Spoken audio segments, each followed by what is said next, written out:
नमस्कार, मैं हूं आलोक पाठक और आप देख रहे हैं खबर दस्तक। हमारे साथ है सपा के प्रवक्ता मनोज यादव। खबर कश्मीर से है, दिल दहलाने वाली है। धरती पे स्वर्ग बोलते हैं कश्मीर, और स्वर्ग में पहलगाम को मिनी स्विट्जरलैंड बोलते हैं। दिन में 2 बजे जब हम सब लोग आराम से अपने घर में, अपने ऑफिस में, या कुछ लोग खेतों में काम कर रहे थे, उसी दौरान भारत के बहुत से लोग, चूंकि गर्मियां शुरू हो गई हैं, तो पहलगाम छुट्टियां मनाने गए थे। और पहलगाम के मिनी स्विट्जरलैंड में एक ऊंची पहाड़ी पे, 2-2.5 फीट ऊपर ऊंची पहाड़ी, उस पे भारत के 2000 के करीब टूरिस्ट वहां पे घूम फिर रहे थे। और अचानक गोलियों की आवाज आती है, और अब तक जो खबरें आ रही हैं कि 25 से ज्यादा भारतीय और 2 विदेशी नागरिकों की जान चली। सबसे चौंकाने वाली जानकारी अब से थोड़ी देर पहले आज तक के संवाददाता ने बताई है कि जिस कश्मीर को समझते हैं कि वहां सबसे ज्यादा सुरक्षा है, वहां ये चौंकाने वाली जानकारी है कि पहलगाम में जहां पे आतंकी हमला हुआ, 2000 से ज्यादा टूरिस्ट थे और एक भी सुरक्षा कर्मी नहीं। मनोज जी, आपने अभी इसी पे ट्वीट किया है। आप क्या सोचते हैं कि क्या है ये, मतलब देश के आम आदमी या विदेशी जो हमारे यहाँ आते हैं टूरिस्ट, उनकी सुरक्षा के साथ इतना बड़ा मजाक देश की एजेंसियां कैसे कर सकती हैं? देखिए आलोक जी, मैं अपनी तरफ से और अपनी पार्टी की तरफ से संवेदनाएं व्यक्त करता हूं। जो जम्मू कश्मीर के पहलगाम में वहां जाने वाले तमाम सारे टूरिस्टों को अपनी जान गंवा के और बहुत सारे लोगों को घायल अवस्था में अपने आप को वहां से बचाना पड़ा, भागना पड़ा। निश्चय ही जो बातें सामने निकल के आ रही हैं वो बातें बहुत ही सवाल खड़े कर रही हैं। मैं अभी तक ये समझ रहा था और कोशिश कर रहा था कि आखिर अगर इतना बड़ा अटैक हुआ तो जवाबी फायर क्यों नहीं हो। क्योंकि जम्मू कश्मीर में हर जगह जहां पे मूवमेंट है, चाहे वहां के लोकल लोग हों या जहां पे तमाम सारे लोग घूमने जाते हैं, इसका सबसे बड़ा उदाहरण जो मैं महसूस करता हूं कि अ, जब जम्मू कश्मीर में अमरनाथ यात्रा होती है इसी पहलगाम से, तो हर 10 मीटर पे एक जवान या 2 जवान खड़े होते हैं, पूरे हथियारों के साथ लैस हो। मैं इस बात से बड़ा आश्चर्यचकित महसूस करता हूं कि जहां पर 2000 लोग थे, वहां पे सुरक्षा कर्मी क्यों नहीं? किस कारण से? क्या बात? आखिर सरकार ने ये इंतजामात क्यों नहीं? इसके पीछे अगर पूरे कश्मीर में ये नियम लागू हो गया कि जहां जहां टूरिस्ट जाएंगे वहां कोई फोर्सेस नहीं रहेंगे, तब तो कोई सवाल नहीं। इसका मतलब वहां के भारत सरकार की सुरक्षा की व्यवस्था कश्मीर की उन्हीं के हाथों में है। तो इसका मतलब भारत सरकार पूर्ण रूप से कश्मीर की सुरक्षा को लेकर आश्वस्त है। लेकिन अगर अन्य जगहों पर ये खबर निकल के आनी चाहिए, चूंकि बहुत बड़े बड़े मीडिया हाउसेज हैं जो जम्मू कश्मीर के चप्पे चप्पे पे हैं, इस बात की जरूर चर्चा होनी चाहिए आलोक जी कि क्या सभी टूरिस्ट प्लेसों पे सुरक्षा व्यवस्था हटा ली गई है, और अगर नहीं हटाई गई तो निश्चय ही यहां पर क्यों सुरक्षा व्यवस्था नहीं थी, और सुरक्षा व्यवस्था ना होने की वजह से इतनी बुरी तरीके से दहशतगर्दों ने, आतंकवादियों ने जो जान माल की नुकसान किए हैं, कोई लोग 27 बता रहे हैं, कुछ चैनल 25 बता रहे हैं, कुछ 20 बता रहे हैं। मैं कहता हूं जितने भी लोग मरे उन सब की जानें बहुत महत्वपूर्ण थी। They all are Indian. उसमें 2 लोग बताया जा रहा है कि विदेशी थे।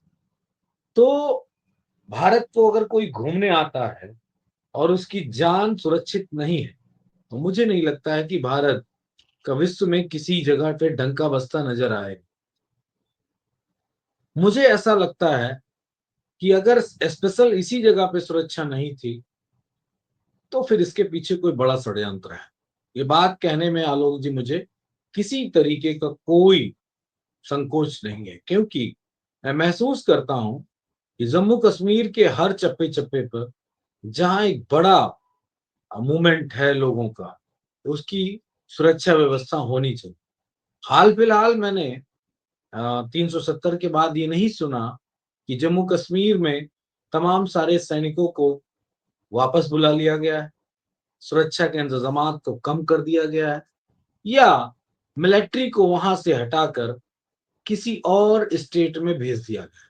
ऐसी बातें मुझे सुनने में नहीं आई हैं, लेकिन इतना मुझे जरूर मालूम है कि शायद बेहतर होगा कि सरकार इस पे स्पष्ट रुख बहुत जल्दी करे।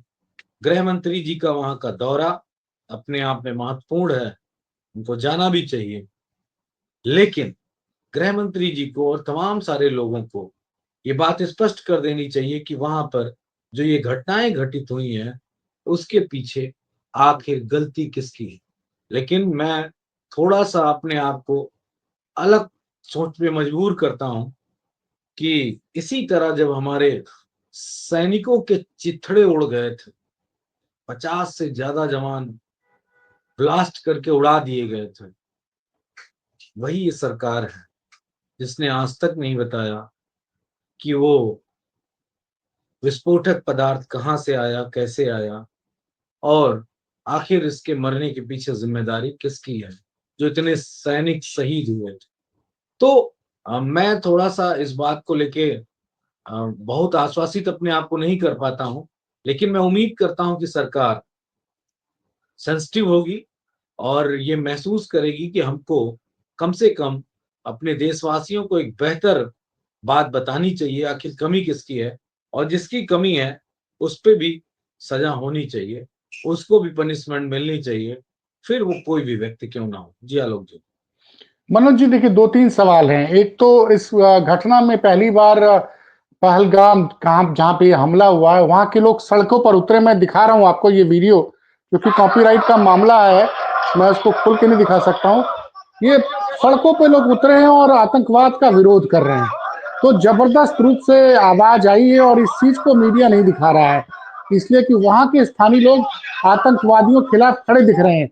और सज्जाद लोन बड़े नेता हैं, उन्होंने कहा कि ये आतंकवादी दुश्मन है, ये हमारी अर्थव्यवस्था को तोड़ रहे हैं और इन पर कड़ी कार्रवाई होनी चाहिए। लेकिन मेरा सवाल कुछ और है। अमेरिका के उपराष्ट्रपति भारत के दौरे पर हैं, प्रधानमंत्री मिडिल ईस्ट गए हुए हैं, और कश्मीर के जो लेफ्टिनेंट गवर्नर हैं मनोज सिन्हा, वो दिल्ली और यूपी घूम रहे हैं। और 3 दिन पहले का एक मैंने वीडियो देखा है पाकिस्तान ऑक्युपाइड कश्मीर में, जहां पे वहां एक जलसे में एक आतंकवादी धमकी दे रहा है कि हम जल्द ही कार्रवाई करेंगे। तो अब वो सवाल ये ना कि अभी वो नेहा राठौर ने जो बोला है कि पाकिस्तान में कश्मीर में शांति तब के लिए लगता हम आतंकवादियों पर निर्भर है, कि जब तक आतंकवादी कोई घटना नहीं करते तब तक शांति बनी रहती है। तो ये इंटेलिजेंस का फेलियर नहीं है क्या? ये जो कई हजार करोड़ रुपया सरकार इंटेलिजेंस पे खर्चा करती क्या है? इंटेलिजेंस वाले करते क्या है? आप ये सोचिए, जो मैं तो उस आज तक के रिपोर्टर को दाद देता हूं जिसने बताया कि 2000 लोग वहां पे थे टूरिस्ट। कश्मीर की आबादी कोई बहुत ज्यादा नहीं है, आप भी जानते हैं, और 2000 लोग एक बहुत बड़ी भीड़ होती है, और टूरिस्ट हैं, और उसमें भारतीय हैं और विदेशी हैं, और वहां कोई सुरक्षा बल नहीं है। ये मामूली चूक जिस नहीं है, इसकी जिम्मेदारी कौन ले? देखिए, जिम्मेदारी सरकार को लेनी पड़ेगी, और जिस चूक की बात कर रहे हैं आप, या जिस इंटेलिजेंस एजेंसी के बारे में बात कर रहे हैं, उसके दो काम: 15 अगस्त, 26 जनवरी को हाई अलर्ट कर देना और ये कह देना कि आतंकवादी हमला हो सकता है, चारों तरफ अलर्ट हो जाए। इसके अलावा मुझे नहीं लगता है कि कोई बहुत ज्यादा मौजूदा सत्ता में इस तरह की चीजें होती नजर आ रही। लगातार बॉर्डर्स पे इंसिक्योरिटी है, वायलेंस है, बॉर्डर के अलावा और भी तरीके से जो चीजें हो रही हैं, चाहे वो आतंकवादियों की गतिविधियां हो जम्मू कश्मीर में लगातार। हमारे अभी मैं हफ्ते या 10 दिन पहले देख रहा था, जम्मू कश्मीर में सुरक्षा कर्मियों से मुठभेड़ हुई, उसमें हमारे कई सुरक्षा कर्मी मारे गए। वो सारी चीजें हो रही। मैं ये नहीं देखता कि कोई अमन सुकून चैन वाला जम्मू कश्मीर अब हमारे हाथ में आ गया हो, धारा 370 खत्म करके या इस तरह की कोई भी एक्टिविटीज के माध्यम से। मैं ये महसूस कर रहा हूं कि कहीं ना कहीं जो ये घटनाएं घटित हो रही हैं उसमें सरकार का लचर रवैया है। एक तो सबसे बड़ी सरकार की जो पॉलिसी है सुरक्षा व्यवस्था पे कास्ट कटिंग करने की। आप जान रहे हैं किस तरीके से उन्होंने अग्निपथ योजना के तहत अग्निवीर सैनिकों की भर्ती की, तमाम सारी भर्तियों को पेंडिंग किया, तमाम तरीके से सैनिकों को जो सुविधाएं चीजें मिलनी चाहिए उसमें कास्ट कटिंग लगातार जारी है। तो देश की सुरक्षा के लिहाज से मैं ये महसूस करता हूँ मौजूदा सत्ता जो बैठी है उसको देश की चिंता नहीं है, कश्मीर वासियों की चिंता नहीं है, उसको चिंता बजट की है कि कैसे वहां का बजट उठाकर अयोध्या, मथुरा, काशी और तमाम सारे स्थानों पे खर्च किया जाए। ऐसा मुझे लगता है। सुरक्षा के इंतजामात में कटौती लगातार देखने को मिली है, ये बात किसी से छिपाई नहीं जा सकती। लेकिन मुझे लगता है कि देश के गृह मंत्री आज रात को प्रेस कॉन्फ्रेंस तो मुझे नहीं लगता आप करेंगे, लेकिन कल सुबह जायजा लेने के बाद वो जरूर बताएंगे कि आखिर इसमें लूप होल क्यों हुआ, क्या मुख्य कारण है। लेकिन जो खबरें आप बता रहे हैं कि लोग जुलूस कर रहे हैं और जुलूस के बाद लोग इस बात का प्रतिकार और विरोध कर रहे हैं कि हम आतंकवादियों के साथ नहीं। देखिए जम्मू कश्मीर में कोई बहुत ज्यादा टूरिस्ट प्लेस को पर्यटन को छोड़ दीजिए तो वहां पर कोई बहुत ज्यादा रिसोर्सेज ऐसे नहीं है जिससे कि उस स्टेट को रन किया जा सके। तो जाहिर सी बात है कि कश्मीरियत जो है, जो कश्मीरी लोग हैं, वो ये चाहते हैं कि अमन चैन हो। और उन्होंने एक्सेप्ट किया, इस सरकार ने कहा कि हम धारा 370 या 135 भी जो भी है उसको खत्म करके हम आ, तमाम सारे नए व्यवस्थाएं कश्मीर को देना चाहते हैं। जो एक इंडिपेंडेंट स्टेट था उसको केंद्र शासित राज्य बनाया। तो वो सारी चीजें इस बात के बाद भी वहां के लोगों का कोई बहुत विरोध नहीं हुआ और उन्होंने ये सोचा कि हमें जीवन जीना है। और जीवन जीने के लिए चुनाव हुआ जब इतने दिनों बाद, तो चुनाव के बाद उन्होंने एक सरकार चुनी और सरकार चुनने के बाद अमन चैन के साथ रहना पसंद कर रहे हैं। देखिए अगर आप सुरक्षा मानकों के साथ खिलवाड़ करेंगे तो मैं ऐसा महसूस करता हूं आलोक जी की जिसको घात लगाना है वो तो घात लगाएगा ही। हमारे नहीं बगल में दो दो देश है। नहीं मनोज भाई, अभी एक सूचना और आई है, पत्रकार अनिल यादव ने ट्वीट किया है। मैं और बहुत महत्वपूर्ण तथ्य उन्होंने बताया है कि पिछली बार 25 मार्च 2000 को अमेरिकी राष्ट्रपति बिल क्लिंटन भारत की यात्रा पर थे, तब भी जम्मू कश्मीर में आतंकी हमला हुआ था और 25 भारतीयों की जान ले ली गई थी। और अब 25 साल बाद अमेरिका के उपराष्ट्रपति भारत के दौरे पर हैं, फिर घटना होती है पहलगाम में और 27 से ज्यादा लोगों की जान गई है। सवाल यही है कि मतलब आप बताइए कि सरकार ने तो मुझे तो मैं तो तब से जब से आपसे मिलके लौटा हूं मनु जी, हम और आप बैठे हुए थे, उसके बाद मैं आपसे हाथ मिला के लौटा कि चलिए शाम को किसी और विषय पे बात करेंगे। और लौट के जब से आया हूं मैं यही सोच रहा हूं कि कहाँ हैं हम लोग, किस किस भ्रम में जी रहे हैं। इस देश में कहीं कोई सुरक्षित नहीं है। और जो लोग ये वादा करके आए थे कि हम आतंकवाद की कमर तोड़ देंगे, हमें याद है कि मनमोहन सिंह के सरकार में जब हेमराज हमारे सिपाही का सर काट के भेजा था पाकिस्तान के लोगों ने सर, तो कहा था कि ये कांग्रेस के लोग बड़े जाहिल कमजोर लोग हैं, आतंकवाद पे कार्रवाई नहीं कर सकते हैं। 11 साल से इनके पास सत्ता है सर, और ये न कश्मीर में देखिए रोक पा रहे हैं। बांग्लादेश में कहते हैं कि हम बांग्लादेश में ममता बनर्जी को दोषी ठहरा देते कि ममता बनर्जी वहां फेंसिंग नहीं होने दे रही है, इसलिए बांग्लादेशी आ रहे हैं। और ये तब बता रहे हैं जब मुर्शिदाबाद में दंगे हो रहे हैं। उसके पहले नहीं बताते हैं। सवाल देखिए, ये है कि अनिल अनिल जी ने जो पोस्ट किया है, उस घटना को मैं अगर याद करूं और अगर मैं सही हूं, तो उस वक्त गुजरात के चुनाव होने वाले थे और जिस बस पे हमला हुआ था उसमें सारे गुजराती थे। ये बात आपको मेरे ख्याल से याद होनी चाहिए। और इसके बाद उस पे भी बहुत सारे सवालात उठे थे कि नहीं वो नहीं, बस 2000 में कोई चुनाव नहीं था ये। नहीं नहीं, मैं लास्ट घटना की बात बता रहा हूँ। अनिल जी जो बता रहे हैं मेरे अच्छा, अभी ख्याल से जो, वो हाँ, दूसरी घटना। अभी साल 1.5 साल पहले या वहां, हाँ, नहीं, ये लोग उससे लौट रहे थे, अमरनाथ जिस यात्रा से वक्त लौट रहे थे। हाँ, अमरनाथ अमरनाथ यात्रा, यात्रा से लौट रहे थे और ये तो उस 2 साल बस पुरानी को भी घटना। सुरक्षा नहीं दी गई थी। उस बस हम्म। को भी सुरक्षित नहीं व्यवस्थित करके उसको नहीं ले जाया जा रहा था। तो मैं बहुत सारे सवालात जहन में आते हैं, लेकिन मैं इतना जानता हूं कि जिन लोगों की जानें गई हैं वो सरकार पे विश्वास करके जम्मू गए थे घूमने के लिए। उनके पास बहुत सारे ऐसे पहाड़ी क्षेत्र थे, चाहे वो हिमाचल प्रदेश हो, चाहे वो उत्तराखंड हो, या नॉर्थ ईस्ट के तमाम सारे ऐसे स्टेट हैं जहाँ पे बहुत बेहतरीन, असम हो, दार्जिलिंग हो, बहुत सारी जगहों पे बहुत सुरक्षा के इंतजामात हैं और बहुत सुकून से लोग घूम सकते हैं। लेकिन जिस तरीके से सरकार ने जनता को आश्वासित किया और बताया कि कश्मीर में अब सब कुछ अमन चैन के साथ और बड़ी कड़ी सुरक्षा के साथ है, अब वो बातें अब कहीं ना कहीं दिमाग में संदेह पैदा करती हैं। मैं तो सिर्फ इतना ही कहूंगा कि सरकार को स्पष्टीकरण देना चाहिए।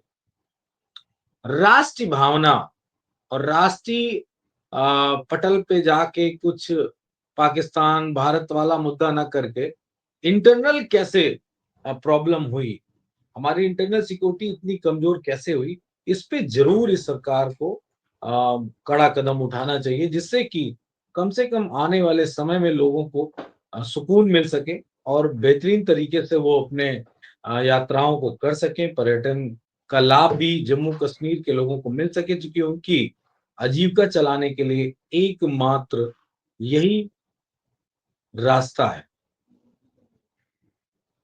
यानी बड़े चौंकाने वाले तथ्य पूछ सामने आ रहे हैं। टूरिस्ट का नाम पूछा गया, अगर वो नाम हिंदू निकलता है तो उसको फिर मार दिया जाता है। पैंट कई जगह तो एक साहब, मैं अभी कुछ लोग बता रहे हैं कि पैंट तक उतरवा कर चेक किया गया। तो देखिए, ये तो बड़ा घृणित संदेश दे रहे हैं वो, और देश की नहीं नहीं नहीं, सरकार इसमें सुनिए सुनिए सुनिए, इसमें कोई घृणित संदेश नहीं है। ये लगभग लगभग इस घटना की अगर यही सारे नहीं, सवालात पूछे गए मैं हैं। आपने मेरा सवाल नहीं पूरा होने दिए, क्योंकि कुछ लोगों ने लिखना शुरू कर दिया है कि आज से 100 साल बाद लखनऊ में आपका नाम पूछा जाएगा और आप हिंदू होगे तो आपको मार दिया जाएगा। देखिए, मैं इस सोशल मीडिया पे बकवास चालू बात हो को गया। नहीं मानता जो ये लखनऊ को लेकर इस तरह की बात की जा रही है, उस पर नहीं मैं जाता, लेकिन मैं इतना जानता हूं कितना कंफर्ट में थे आतंकवादी। सवाल ये है, हम्म। कितना कंफर्ट था। आतंकवादी गोली चलाने के लिए आते हैं कि एक एक आदमी के पास जाके पूछते हैं कि तुम हिंदू हो कि मुसलमान हो। इसका मतलब उनको पूरा कंफर्ट जोन दिया गया था। ये मेरा आरोप है सरकार पे। आप कल्पना करो ना, आतंकवादी किसी मतलब से आप पूछेगा इस कि तुमने। नहीं नहीं, आप तो दूसरी बात कह रहे हैं। आप कह रहे हैं कि ये पूरी तरह से मौका दिया गया आतंकवादियों को। बिल्कुल, ऐसे कैसे हो सकता है कि कोई आतंकवादी गोली चलाने आएगा और वो सबसे पूछेगा और पूछ के उसकी हत्या करेगा। आप कल्पना करो ना, वो कहां पर, लखनऊ में नहीं, दिल्ली में नहीं, जम्मू कश्मीर में पहलगाम में। कितने सेंसिटिव एरिया हैं, बताइए ना कैसे, नहीं, ये कैसे पॉसिबल हो सकता है कि किसी से जात धर्म पूछ पूछ के गोली मारी जाएगी। इसका मतलब उन आतंकवादियों को मालूम था कि सुरक्षा व्यवस्था के कोई इंतजाम नहीं है, हम अपनी मनमानी कर सकते हैं। तो क्यों वो मनमानी कर पाए, ये सरकार से सवाल होना चाहिए। अगर इसका माइलेज उठाने की कोशिश करेगी मौजूदा सत्ता, या एक नैरेटिव बिल्डअप करने की कोशिश की जाएगी कि नहीं नहीं हिंदू मुसलमान एंगल है, समाजवादी पार्टी इस पे कोई ये बात नहीं करने की कोशिश करती कि आतंकवादी आखिर पूछ के ना पूछ के क्यों मार रहे थे। मैं पूछ रहा हूं कि जम्मू कश्मीर जैसे स्टेट में जहां हर 50 कदम पे आर्मी है, जहां के सिविलियन को अपना जीवन जीने के लिए आर्मी के बीच में रहना पड़ता है, सुरक्षा के तमाम सारे इंतजामात के साथ उनको चलना पड़ता है, जांच करानी पड़ती है। जगह जगह पे तो मुझे मालूम है, जो मेरे जानने वाले लोग जाते हैं, जगह जगह पे गाड़ियां चेक की जाती हैं और टूरिस्ट को भी बहुत सारी सुरक्षा के इंतजामात से निपटना पड़ता है। मैं जम्मू कश्मीर से लौट रहा था, जम्मू से लौट रहा था, वैष्णो देवी से, मुझे याद है, लौट रहा था मैं। मेरी बात को ध्यान दीजिएगा, मैं जम्मू के अंदर इंटर नहीं कर रहा था, मैं जम्मू से वापस उत्तर प्रदेश लौट की रहे थे, तरफ आ रहा था। लौट रहे थे। लौट रहे थे और स्टेशन पे मेरे एक एक सामान की तलाशी हुई और उसके कारण से मैं लेट हो गया और मेरी ट्रेन भी छूट गई। मुझे जम्मू से उत्तराखंड जाना था, हरिद्वार, मेरी ट्रेन छूट गई। और जानते हैं क्यों? एक एक सामान की चेकिंग हुई। सोचिए, मैं इंटर नहीं कर रहा था कि मैं उत्तर प्रदेश से जम्मू में इंटर कर रहा था, मैं वहां से वापस लौट रहा था। तो सुरक्षा के इंतजामात इस तरह के हैं कि जम्मू कश्मीर में कोई सवाल, और ये आज की बात नहीं है, बहुत पुरानी बात है, बहुत पुरानी बात है। मुझे लग रहा है कि 2014 के बाद की, हाँ बिल्कुल 2014 के आसपास की ही बात है। तो हाँ, बिल्कुल बिल्कुल याद आ गया मुझे, मैं 2014 का चुनाव होने वाला था, उससे पहले की बात है, मुझे अच्छे से इस बात का जहन में है मेरे। तो मैं इस बात को समझ सकता हूं, क्योंकि उस यात्रा में मुझे याद है मैं कटरा में था, और कटरा में जो जम्मू कश्मीर में जितेंद्र सिंह है बीजेपी के नेता, उनकी मीटिंग चल रही थी, मुझे अच्छे से याद आ गया। कटरा में उनकी मीटिंग चल रही थी और हम ऊपर से उतर के आए थे और चुनाव चल रहा था उस वक्त। तो इतने सुरक्षा के इंतजाम के बीच में अगर कोई पूछ पूछ के, धर्म पूछ पूछ के गोली मारी जा रही, तो इसका मतलब आतंकवादियों को सब कुछ मालूम था। और जो आपने सवाल उठाया है कि इंटेलिजेंस फेल्योर जो हुआ है, किस तरह से हमारे सूचना देने वाले लोग फेल हुए हैं, तो इसका मतलब आतंकवादियों के पास बेहतरीन सुरक्षा सूचना के इंतजाम थे और वो उस सूचना के आधार पे इस तरह की चीजें कर रहे थे। जी। नहीं, ये बात तो नेहा नेहा सिंह राठौर ने अपने वीडियो में पूछी है कि कश्मीर की सुरक्षा के लिए हम आतंकवादियों के की रामो करम पे हम सुरक्षित हैं, जब उनकी इच्छा होती है, जब तक उनका मन रहता है कश्मीर में आम आदमी सुरक्षित, जब उनका मन नहीं रहता कोई भी सुरक्षित नहीं है। तो फिलहाल वही सवाल है। अभी एक सज्जन ने ट्वीट किया कि अगर कश्मीर में नाम पूछ के, धर्म पूछ के लोगों को गोली मारी गई है, तो वो क्या था कि जब ट्रेन में लोगों का नाम और धर्म पूछ पूछ के गोली मारी गई थी। तो देखिए, सवाल, अब सोशल मीडिया का जमाना है, अगर आप वो नैरेटिव बनाने की कोशिश करेंगे तो लोग उधर से भी सवाल पूछेंगे। आप बिल्कुल सही कह रहे हैं कि पूरी तरह से सरकार का फेल्योर है। आपने जो सवाल ट्विटर पे पूछा तो, और अब यहाँ भी आप बोल रहे हैं कि भाई 2000 लोग वहां थे, सुरक्षा का इंतजाम क्यों नहीं थे। और इस घटना पे अमेरिका के उपराष्ट्रपति का भी ट्वीट आ गया। आप सोचिए मनोज जी, बड़ी संख्या में भारत में टूरिस्ट लोग आते हैं। दुनिया में अब स्विट्जरलैंड की जगह कश्मीर एक सस्ता विकल्प बना था। कश्मीर, स्विट्जरलैंड जाना बहुत महंगा पड़ता है, तो मिनी स्विट्जरलैंड के रूप में डेवलप हुआ था। और अप्रैल के महीने में इस तरह की घटना हो जाती है और फॉरेन टूरिस्ट को भी निशाना बनाया गया है। मतलब जो दुनिया को संदेश दे दिया गया, भारत में भी संदेश दे दिया गया है कि कश्मीर मत आओ। आतंकवादी तो अपना काम करके चलेगा साहब, अब कितने लोग हिम्मत करेंगे कश्मीर जाने की। देखिए, इसीलिए मैं बार बार इस बात को आलोक जी कह रहा हूं कि सरकार का फेल्योर है, सरकार पूरी तरीके से फेल हुई है। और देश पूछता है इस सरकार से कि आखिर सुरक्षा के इंतजाम क्यों नहीं। ठीक इसी तरह जब हमारे नौजवान आर्मी के लोग जिस तरीके से बहुत सारी 2 बसों में ब्लास्ट हुआ था, तब तब भी सुरक्षा में चूक। इसके बाद जब गुजरात की बस में तमाम लोग मारे गए चुनाव के पहले, तब भी सुरक्षा में चूक। तो सुरक्षा में चूक क्यों? मैं सीधा नहीं नहीं, सवाल उसमें तो पूछता हूं, और कोई मनोज जी बात। मैं आपको रोक रहा हूं। उसमें तो ये चाहते तो उन आर्मी के जवानों को प्लेन से भेज सकते थे। ये इन्होंने बाई रोड का रास्ता क्यों चुना, आप समझिए। मेरा समय, आज मैं एक सवाल आपसे पूछ रहा हूं कि देश के सभी बड़े नेता वो उनको हमेशा जनता के टैक्स पेयर से सिक्योरिटी मिली हुई है। प्रधानमंत्री जाएंगे, विपक्ष के नेता जाएंगे तो पूरा सैनिटाइज कर दिया जाएगा। लेकिन आम आदमी की, और वो तो उस वाले मामले में थे जिसमें कि 2 बसों में सीआरपीएफ के कई जवान मारे गए थे, उनको आप भेज सकते थे। आपके पास इंटेलिजेंस का इनपुट था कि कुछ हो सकता था, तो आप उनको भेज सकते, लेकिन आपने वहां पे फ्लाइट से उनको नहीं भेजा।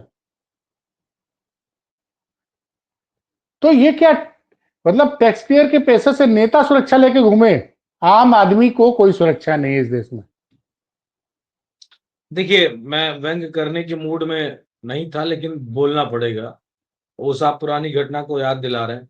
तो इस देश में जब रामलीला होगी तो नकली राम लक्ष्मण सीता जरूर हवाई जहाज से और हेलीकॉप्टर से उड़ के जाएंगे। इस देश का सैनिक सुरक्षित तरीके से उड़ के जाने वाली स्थिति में नहीं है। मुझे इसके अलावा कुछ नहीं कहना है। क्या हो रहा है, क्या होना चाहिए, ये सरकार को बेहतर तरीके से जनता को बताना चाहिए। बहुत ज्यादा बोलूंगा तो निश्चित तौर पे बहुत सारी परतें खुलेंगी, लेकिन मैं कल तक का इंतजार करूंगा और कि देश के गृह मंत्री क्या जवाब देते हैं। देश के गृह मंत्री पीसी करके इस देश को क्या बताएं, और अगर उनके जवाब सही नहीं आए तो मुद्दा कुछ और होगा। विपक्ष भी इस मुद्दे पे कोई राष्ट्रीय भावना को लेकर बिल्कुल सरकार के साथ साथ चल देगा, ऐसा सरकार न समझे। सवालात जरूर होंगे, सरकार से होंगे और आपकी चूक के आधार पर होंगे। एक दिन का माइलेज आपके पास है, एक दिन आप उसमें best, more best, best in best जो भी चाहते हैं वो कर लें। कल से अगर आपका सटीक जवाब नहीं आया, कहाँ चूक हुई इसका जवाब नहीं आया, तो आपका कोई नैरेटिव विपक्ष चलने नहीं देगा। निश्चित तौर पे देश के तमाम सारे लोगों की जानें गई हैं, बहुत लोग घायल हुए हैं और असुरक्षा की एक भावना पैदा हुई है। इस आधार पे विपक्ष सरकार से सवाल पूछेगा, इसमें किसी तरीके की चलिए कोई किताई नहीं। अगर सरकार इसका राजनीतिकरण करने की कोशिश करेगी और जवाबदेही से बचेगी तब। चलिए मनोज जी, आपने इस वक्त रात के समय हमको समय दिया इस घटना पर। आप भी, आपका ट्वीट पढ़ा, इसलिए मैंने आपको फोन किया और ये बातचीत रिकॉर्ड की। बहुत बहुत धन्यवाद मनोज जी।